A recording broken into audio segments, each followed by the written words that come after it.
Hello and welcome back to another VideoDust tutorial. This time we're going to get into the effect multiples, which essentially splits your input feed into 20 layers, and you can place those into a 3D environment. With each layer you have control of the color, the position, the scale, and the rotation. So I've set up a pretty simple example here to show you what these individual parameters can do. So first we have the red, green, blue settings for each layer, and there's 20 layers here, and we've chosen layer 1, which is here. And if you notice this little white square, that indicates which layer you're currently editing.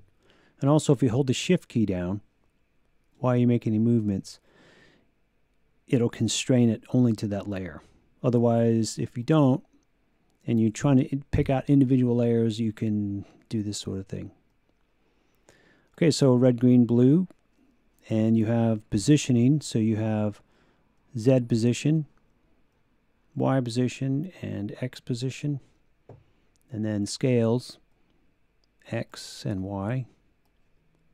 And the Z scale doesn't currently work because we have chosen over here in the render mode, in the shape mode, a 2D flat plane.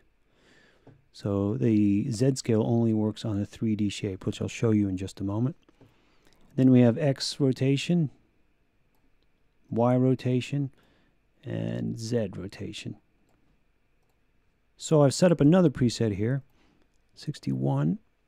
So I'll get into some of these global parameters now. So I've added another shape, which you can see here.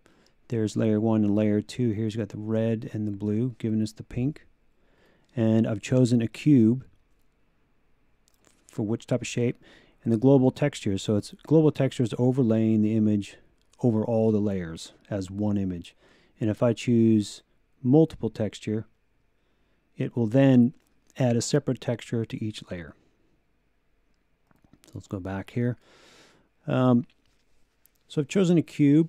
And if I, on the iPad, if I give it some XY here, rotate it, you can see what's happening. If I go back into the individual settings and move the Z scales on here, as you can see, it flattens out the layer. So the Z scale works on the cube and the sphere. The other two, circle and plane, are 2D. Okay, another example I want to show you, I've set up on preset 6, and this one is using all 20 of the layers in various positions.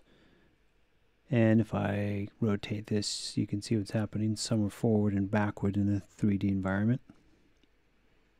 And this is using a flat plane as a shape and global texture.